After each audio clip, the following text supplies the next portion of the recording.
guys, welcome back to my channel. If you're new here, my name is Beth, and for today's video I'm finally getting around to filming some swatches and just generally talking about this Natasha Denona Golden palette, which has been out for a while now. But yeah, I wanted to talk about this, and I also did pick up the highlighter trio, and I have the other highlighter from Natasha Denona to compare it to. And of course I have the original gold palette and some of the other pre-existing shades that have been featured in this golden palette. So if you're wondering whether it's worth your time to watch this video, because I know a lot of people have talked about it already, I wanted to delve a little bit into the formulas. You can see I have the original box here with all the ingredients, so I'll be talking about those and also talking about what may or may not be already existing shades from those other palettes. So if that sounds good to you, please do subscribe. I do a lot of very in-depth videos about Natasha Denona, so if you like to geek out about formulas and the history of a brand like I do, then make sure to subscribe. So yeah, so this is the golden palette, and I had posted a picture on my Instagram that you may have seen that went through which shades are repeats from this original gold palette. So this launched in October of 2018, a little over 5 years ago, coming up on 6 years in October. And I purchased mine from Sephora in March of 2021. So this is about 3 years old, give or take. So that was one thing I wanted to mention, because I know a lot of people were saying, well, if you have the gold palette, do you need the golden palette? And of course I defer to you and I guess your comfort level in using makeup and everything. But the shelf life on this was 24 months. So if you purchased yours more than 2 years ago, and if you've been using it, technically it's expired. Whether that matters to you or not is up to you. I did notice the last time I pulled this out, the shade Aurora, which is this kind of teal shade here, this isn't repeated in the golden palette, but I think the last time I used it, this shade did drop out and I kind of pushed it back in. But so that's just something to keep in mind. Even if they're safe to use, the quality of the shadows may have diminished over time. So just something to be aware of. So let's just talk about the packaging. So obviously we have gone to the midi style, which is going to be a little bit smaller than the larger palette, not by a whole lot. I do like this style of packaging. I like the plastic and the big mirror that will stand upright, and the fact that the shades are printed on the palette as opposed to that overleaf. These shades were also removable, so you could stick a little spatula in here and remove them from this palette if you wanted to mix and match. It's magnetic in there, so you could do that, but I think it does make it a little bit easier having like the holes on the back here. And I've already used this palette, so any fingerprints and that kind of thing are mine. So before we do kind of some what's new and what's not type swatches, I think my camera is going to struggle a little bit with everything being so reflective. I wanted to, I guess, show you just some different palettes I have here that are in the same color family. So we have the gold palette from Huda, and I believe she actually launched a limited edition version of this palette with Harrods for their anniversary. So just to show you some different kind of interpretations of gold here. So that is the Huda palette, and I know a lot of people have talked about the Urban Decay Naked Honey. Again, the ISO is just going to struggle, I think. So the Urban Decay Naked Honey palette looks like so. And that is the golden palette next to it. I know a lot of people have done dedicated kind of comparisons, so I'm not going to get too into the weeds here. I just wanted to quickly mention some others. If you do have any swatch requests, just let me know. I can put those up on Instagram. The Sigma Ambiance palette was another, I think, frequently mentioned palette. So you can see the differences there. And then saving this one for last, because this is more of a packaging comparison than a shade, because the inside of the palette, ooh, this one does not look good. I think we definitely have some mold growing in some of those. So yeah, I won't be using this one anytime soon. Anyway, just to show you the difference there, and I did want to compare kind of the outer packaging, because we have this kind of metallic dripping kind of gold feature. So yeah, eyeshadow does go bad.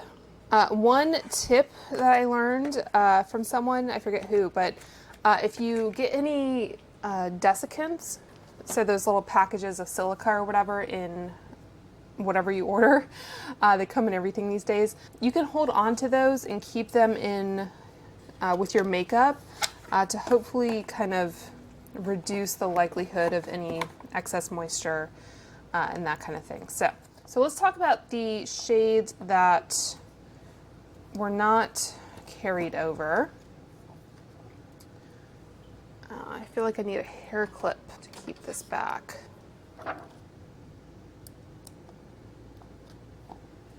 Okay. So if we look at my little diagram here, the shades that were not carried over are basically this kind of triangle here. So I know a lot of people were kind of upset by that. But we have Lime Chrome, which was a DC shade. I want to say that's like duochrome maybe. Python is next to it, and this was a cream to powder. And then we had Sparks. Was this white? So I'll just quickly swatch those and then we can do the next row. So really pretty. And the fact that she does like kind of mini 5 pans. Let's get this out of the way, get more of an accurate read. So the fact that she does mini 5 pans, it seems like a way to make everyone happy, as if she just released a mini golden, maybe she could call it, because I think we already do have a mini gold. Then she could put those shades into that little palette and then everyone would be hopefully happy. I guess she would have to sacrifice one of these. So the other 3 here, we have Aurora, which is a CK. I think this one might be Chroma Crystal. This is the one that fell out, which can happen. And then Dijon is a creamy matte. I know a lot of people love this one. That kind of ochre shade. And finally, Brass. Brass is a metallic. So this one might be the most, I don't know, most dupable perhaps. Or if she just had maybe one of those teal shades, because they're pretty similar in color. They're just a little bit different in finish. So yeah, those are the non-repeating shades, 6 of them. So as far as what's new in this palette, so primarily it's going to be the 4, barring this one, in the top row. So we have Mliko. I'm not sure how you say that. Mliko. Mliko. This is a cream to powder. I think I looked it up, and it actually is the word for milk in Czech, I believe, or Polish, one of those. So I have used this shade on the lids, and unfortunately I'm not in love with it being a cream to powder. I would have preferred it being a creamy matte. I just found it didn't apply very smoothly on my lid anyway. But then next up we have one of her new sparkling foiled shades. This is Nubia.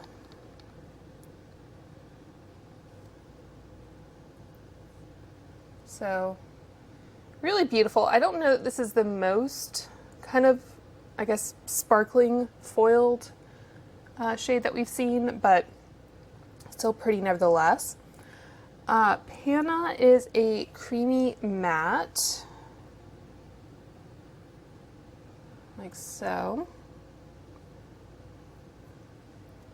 And then the last one here is Fizzy, which is a sparkling wet effect. So again, one of her newer formulas. This wasn't part of her, I guess, arsenal when she launched that original Golden palette. So yeah, not the most exciting shades perhaps. I think I've seen better kind of sparkling wet and sparkling foiled offerings from her. But let's again get a good lineup on that. So those are the truly new shades in the Golden palette that weren't in the Gold palette.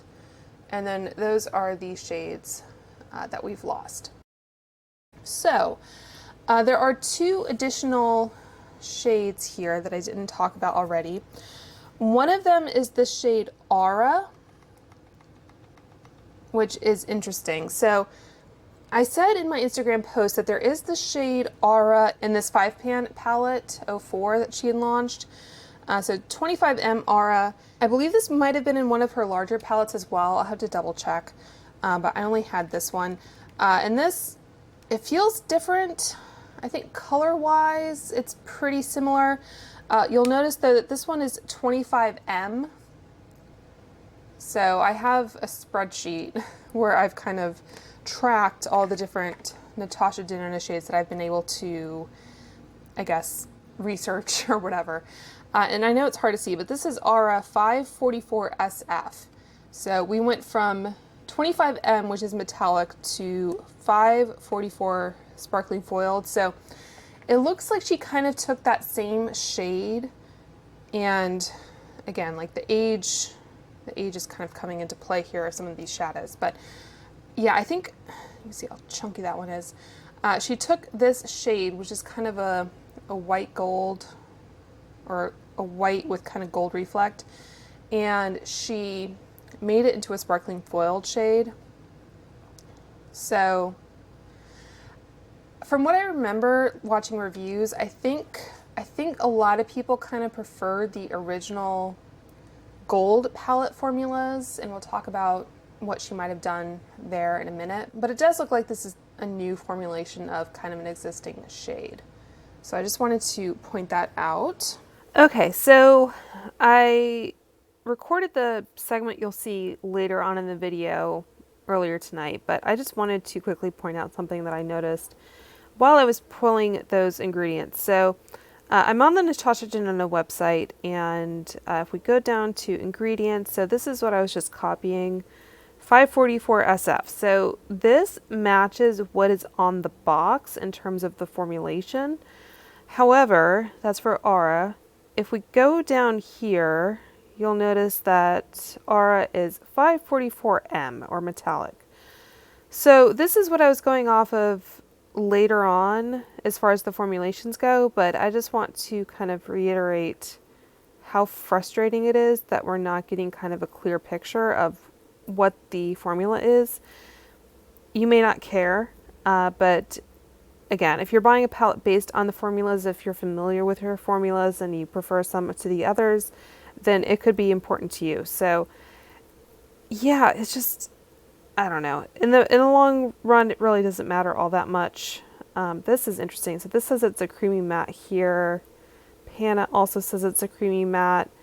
But then if we come down here, those are both cream to powders. And I forget what the other one was. Was it Arum? I don't even know if she listed all these shades here with their ingredients. But yeah, here it says cream to powder, Arum, and down here it says metallic. So anyway, I just wanted to point that out. The other one though that she said was new if we refer back to this palette here, so Flesh, this is 104 cm, which is creamy matte. And so you can tell just by the number of it, 104 cm, that is the same as what is in the mini bronze palette here, 104 cm. And if I take this out, so I don't think this is a new shade. I don't think Natasha Denona's packaging, or I guess social media descriptions, have been entirely accurate. I know Morgan Turner kind of pointed that out. So this is Flesh in the Golden palette. And then the last instance that this appeared that I know of, I think, is the Star palette. So this is the kind of re-release of the Star palette, but this is 104 cm Flesh right here.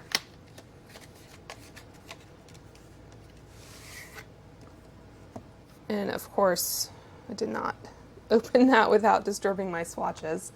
Okay, so this is the Star palette, so same general kind of form factor as the gold palette, the original gold palette. So that's Flesh, 104 cm from the Star palette. Redo my mini bronze swatch here.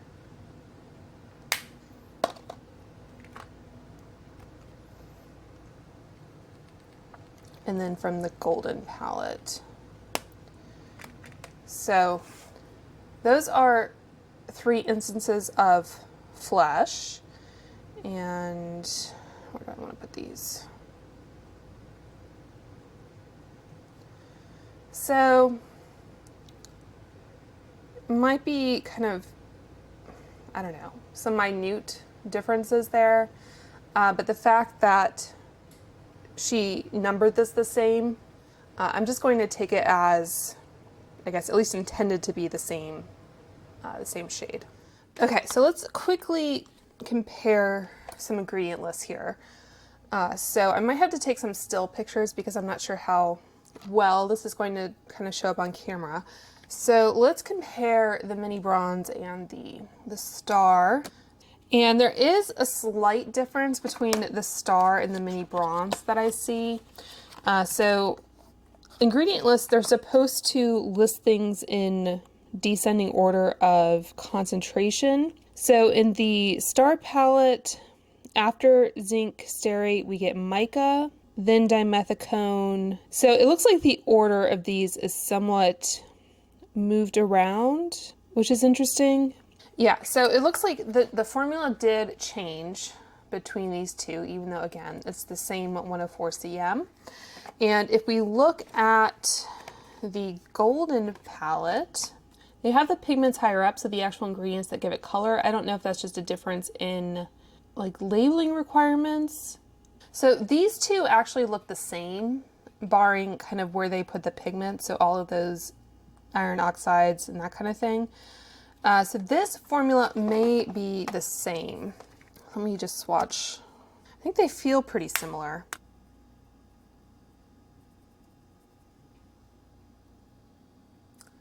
I'd say they look pretty identical. You know, it's always hard to kind of get the same amount of pigment on different fingers, different pan sizes. But yeah, those look pretty similar. So I guess that means, I'd say the Star palette does feel creamier, which is interesting. So that's the Star palette. So anyway, so I just wanted to kind of point out those kind of differences. Let's take a look at the gold versus the Golden palette. So I think a lot of people just anecdotally noticed maybe some differences between the gold and the Golden, but I didn't see anyone really kind of delve into ingredients. And granted, most people probably don't hang on to their packaging like I do. So the first repeated shade is Aria. So again, kind of ignoring where the pigments are in order, because we did have kind of batches of shades where it would have that plus or minus to indicate that those might be present.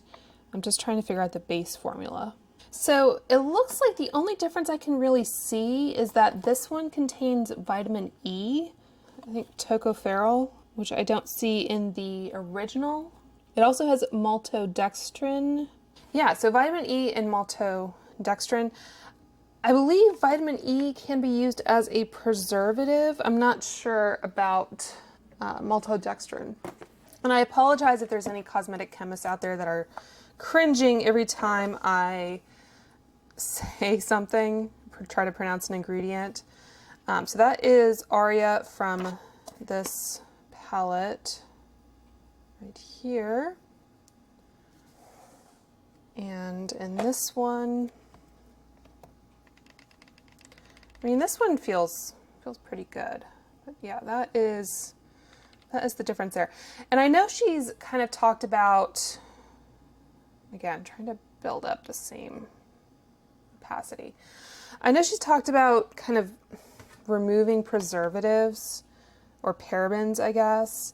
Yeah, it says paraben-free, preservative-free. Like, we want preservatives, at least I do. And this has a 24-month shelf life. The original gold also had a 24-month shelf life, so at least she's promising the same in that respect. Oh, and this one is also paraben-free, but not preservative-free, evidently. So yeah, the other interesting thing, like, I know a lot of brands have reformulated to take out talc, but she still has talc in these shadows. There's no change there. Okay, so let's see. The next shade, talk about Varus. So this is the golden. And this one right here.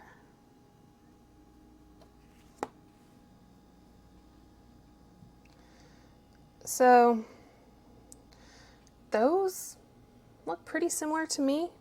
But let's take a look at the formula. So Varus is 203M, so it's a metallic. The original formula, it did have talc as the first ingredient.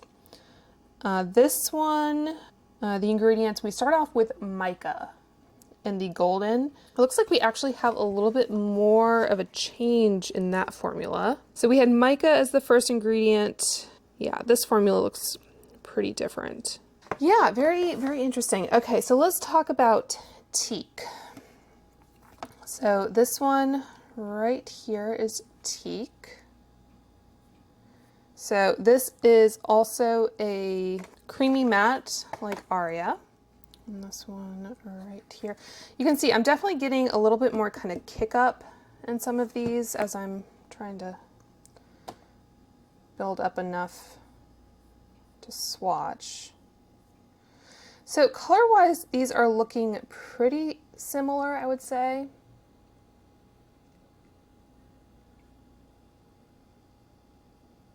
And ingredient-wise, 207 cm. So that's going to be the same as Aria and this guy. So that little grouping of ingredients there. And in the golden palette, so again, that vitamin E is going to be different. So I think just to kind of speed this up from here on out, I'm going to swatch the two next to each other, and I'll just insert, I guess, comparisons on either side, just so you get a sense of what might be different. Because I know me struggling to pronounce things isn't necessarily the most helpful. Okay, so let's go into Kava, which I know a lot of people would have rioted if she had removed that shade. Kava is a K, so that's a crystal shade, Kava. It's going to be this one up here.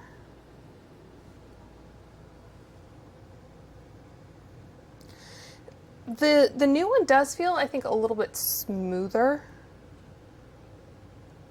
Maybe not as much of a topper. There's a little bit more kind of opacity to it.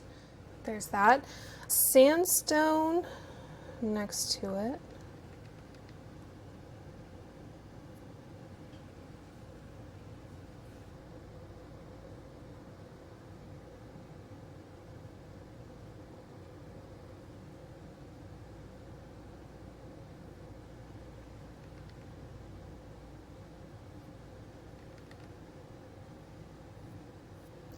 So part of it might kind of depend in terms of the old versus the new, whether you like a kind of thicker, chunkier formula or if you like a thinner formula. Going into Aurum, I think we also have to kind of consider, again, age and how that can affect how a palette performs, though. I know some of my Anastasia palettes that I had for a while, I definitely noticed over time that they were a little bit different. So Aurum, is that a cream to powder? I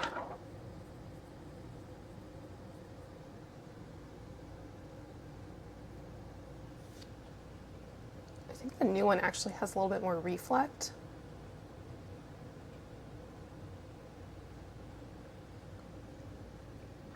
Okay, so it is actually many days later since I filmed the rest of the video, but I wanted to film this little insert clip because I wanted to address, which I think I mentioned in passing, the issue of the shades on the Natasha Denona website not matching up with the shades on the box.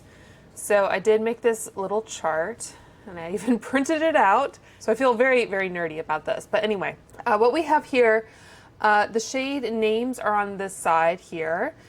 This is the gold shade number, so this is what is on the package. So the original gold palette here. This is the golden shade number, so this is what is on this package, the new one. And then this is what is on the Natasha Denona website. And I just made a note separately of the different formulations. So I think I've mentioned in passing, like CM is creamy matte, K I think is crystal, M is metallic, CP is cream to powder, SF is sparkling foiled, SW is sparkling wet effect, and I think that was everything. So what I thought was interesting, so I highlighted the 3 shades that are different between what is on the Natasha Denona website and what is on the package. And for 2 of the shades, they are new to the golden palette, so there's no real comparison with the gold palette. But Aurum, which I just talked about, I think, that is this shade right here. And this is where I said it was listed as a cream to powder, but based on my experience with the Natasha Denona formulas, it is not a cream to powder. So on the website, she actually does say that it is a metallic. So that's interesting. It's also interesting that the same mistake basically was carried over between the gold and the golden. And again, I'll just throw it out there that I'm happy to do quality control to make sure that everything matches up in exchange for free product. I'm just kind of kidding, but anyway.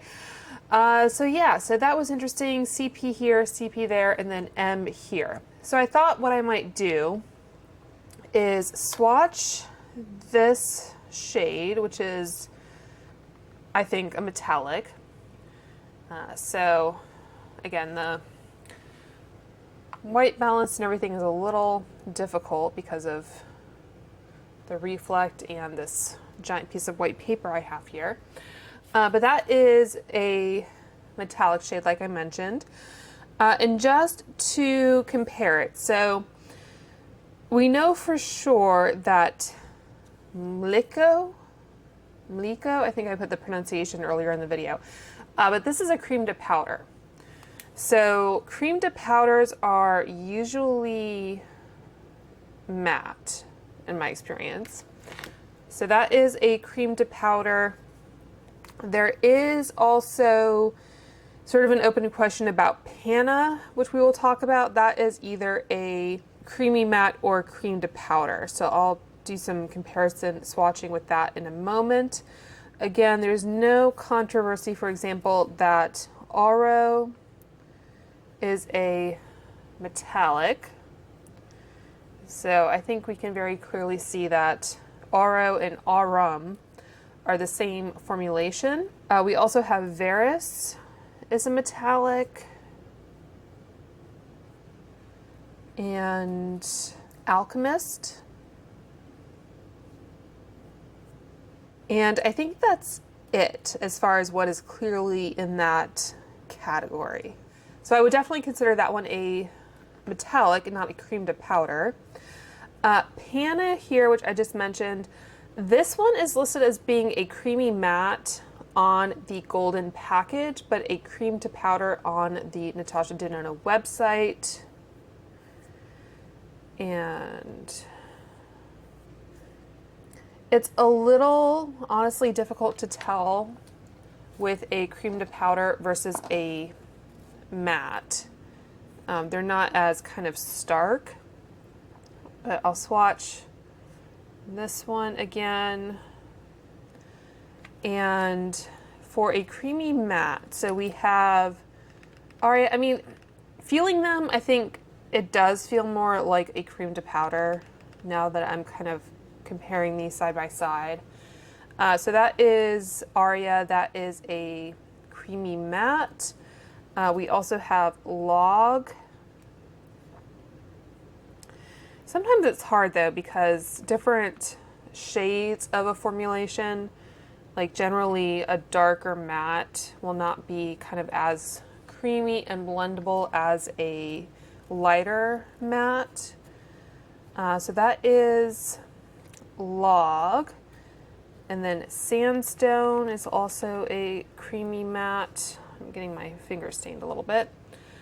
And I think Teak and Flesh. Use another finger here. So Teak and Flesh. So those are, in theory, the cream to powders, which again, I don't know why she decided to do that, because I think the advantage with a cream to powder formula is that, like I mentioned, some of these darker shades as a creamy matte will have a little bit of difficulty blending out. But with lighter shades like a creamy ivory white and a peach, a light peach, you usually don't have that much of an issue. Sometimes they can look a little bit chalky, but I think Natasha has done light shades as a matte formula before. So this one I'm honestly not as sure about. If I had to wager, I'd say cream to powder versus creamy matte. Especially if we're going by, I guess, the Natasha Denona website being kind of the authority and the correct version. A website's easier to update than the packaging, obviously. If I compare Flesh and Teak, for example, the first ingredient is synthetic fluorphlogopite. Same with Aria. Same with Sandstone. So I would say that's most likely a cream to powder. Panna is. Log, it starts off with some iron oxides and then goes to synthetic fluorphlogopite. Iron oxides being a pigment, so because this is a darker shade, they had to, I guess, load more pigment into it. So Maliko and Panna, they both start off with mica and then dimethicone, titanium dioxide, squalane, silica, and then it kind of goes on from there. So yeah, so I'm pretty comfortable calling that one a cream to powder for those reasons. And then let's take a look at the last one here. So Aura, which is that white shade, which we talked about. That one on the package is listed as a sparkling foiled, but on the website it's listed as a metallic. So for me, this is kind of disappointing if this Aura shade is a metallic and not a sparkling foil, because the sparkling foil shades for her more recent palettes are really kind of what excite me. I do enjoy her metallic formula as well, but if I already swatched the Yucca sparkling foiled shades, for example, you'll see that those are, like I said, kind of like Natasha Denona's special shades. So let's swatch Aura here. So is not giving a whole lot. And I just dug my nail into Aurum. So it's not giving a whole lot. So that is Aura.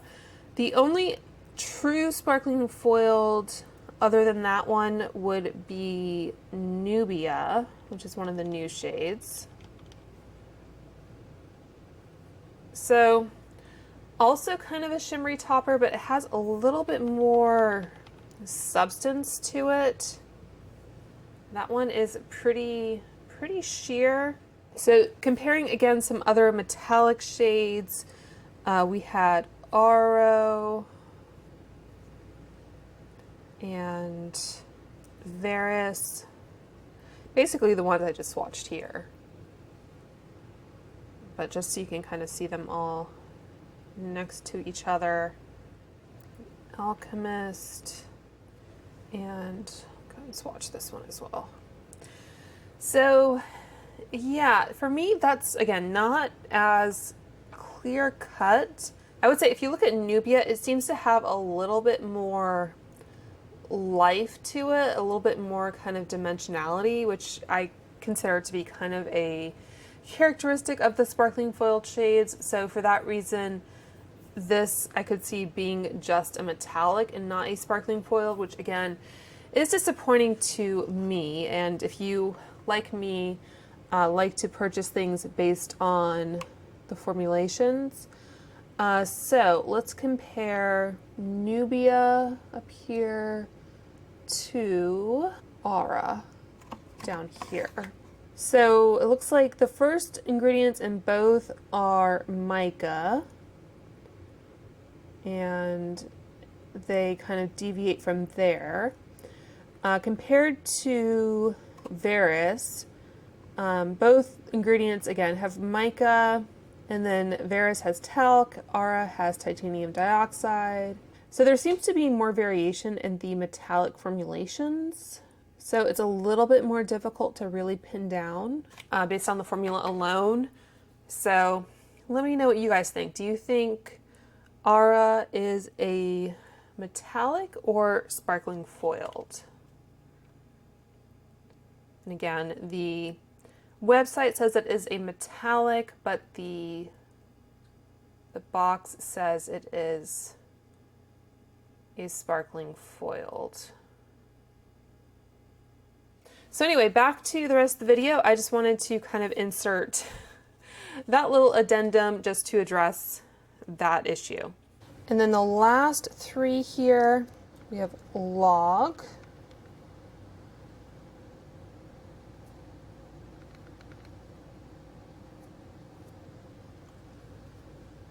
and this is a creamy matte. I don't know if you can see like that. It's just kind of kicking up more product. And you can see as it kind of falling off my arm here. Sorry, that's a little off center. All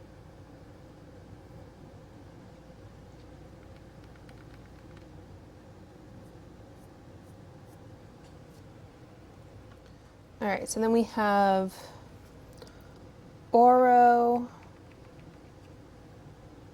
It's a little bit flakier, kind of metallic.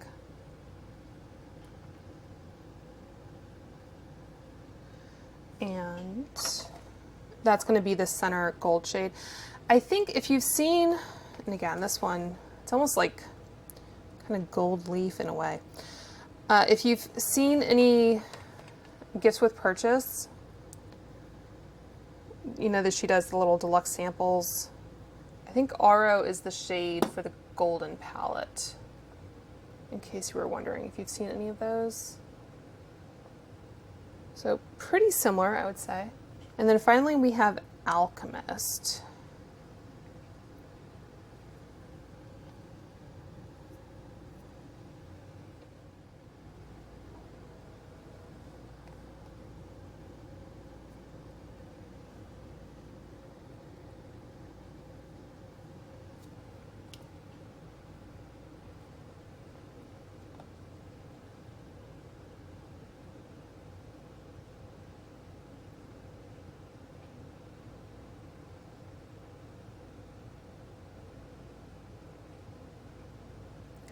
I think that shade right there, I noticed one of the more kind of marked differences in that one as well.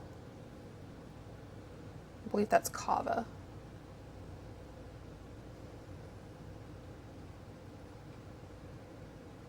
And Arum, I think, is that one.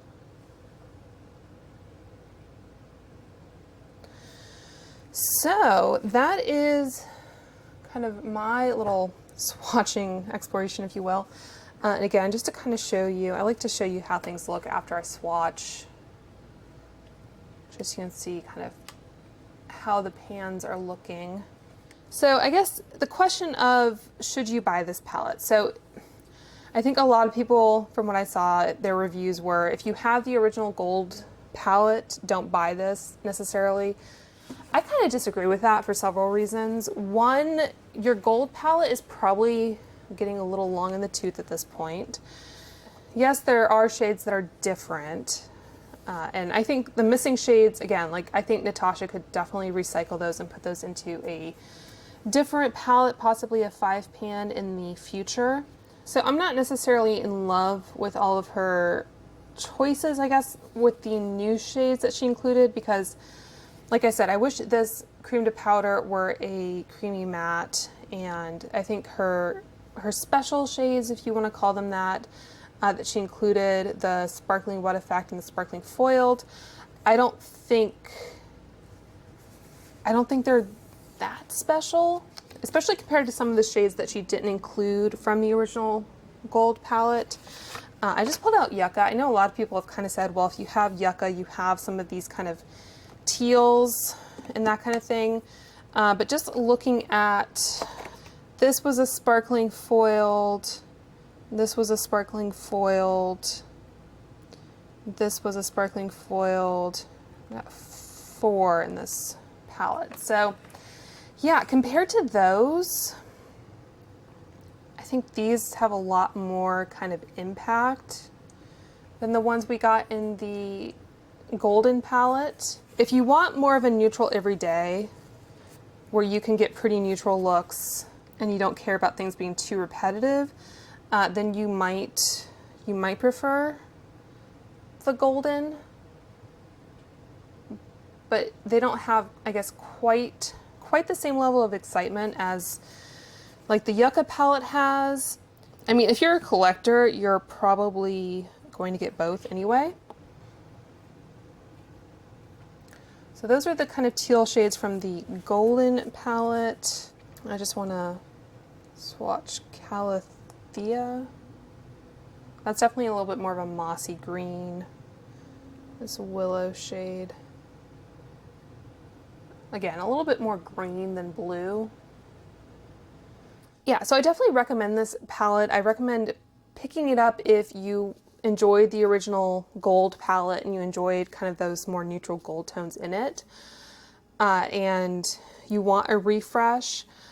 I think a lot of people prefer this midi kind of form factor because, like I said, you get the nice big mirror that stays upright.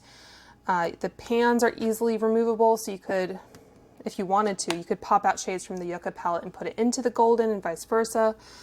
This one, you had some of that functionality, but it was a little bit less travel friendly, I guess you would say.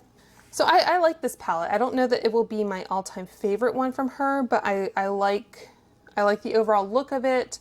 I like the packaging, even though it makes filming really difficult. And I think the formulas have changed. In most cases, I don't think they impacted the performance, but you guys can let me know if you think differently. Yeah, so I think in most cases, the quality of the formulas is the same or better even. So again, if you have the original gold, you want to refresh, you like those neutral shades, I don't think you'll be disappointed in this. If you only liked the gold palette for those teal shades and you don't think you'll use all of those neutrals, then it probably wouldn't be the best buy for you. Natasha Denona, I think, is running a sale currently. which is tiered, but I don't think this palette is included in it. I think you can use my discount if you wanted to get a little bit money off, and it has also popped up now at Ulta, but you kind of take your life into your hands when you order palettes from Ulta. Natasha is always really good about sending palettes in these outer cardboard containers, which have this kind of inner packaging as well. And usually things ship from her website in like a padded FedEx mailer. So I've never had any issues with that, but I know, you may want to try to use points, or if it's in store at Ulta, that kind of thing, I understand. So that's that. And I just quickly wanted to talk about her highlighters, which I haven't tried on the face yet. So I have purchased both the High Gen and the highlighter trio. I wasn't going to purchase this at first because I think it was a little expensive, to be honest, but I was able to use points on the Natasha Denona website, so I think that knocked off, I don't know, $15 or something. So that is another good thing about shopping from Natasha Denona, is that they do have kind of a rewards program. Yeah, so I just wanted to kind of compare formulas again for you and just point out, like I said, I was on the fence about this, but the swatches she did looked really beautiful. So this is the Pearl shade, which is definitely going to be my shade. But these looked like they would be enough to put on the eyelids. So in that way, it's kind of a extension. The Pearl shade isn't as white as I thought it would be. But that is the highlighter trio. This one does have a nice mirror and everything as well. Unfortunately, these aren't removable. I think I talked in my last Natasha Denona video how I wish like kind of all of her face products would be interchangeable.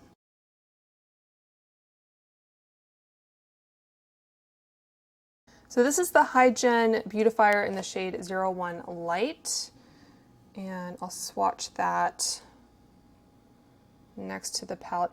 I mean, if you were only interested in that Pearl shade, again, this is just swatches, not on the face, but I don't know that you would need to buy the palette unless you're like a makeup artist or something. But yeah, I think you're probably fine with this guy if you already have it. And let's go ahead and just do some comparison swatches. So go into Nubia and Fizzy again, just so you can kind of see differences in formula and reflect. And then let's do Aura, Kava,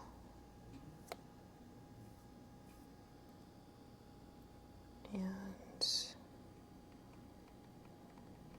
Arum,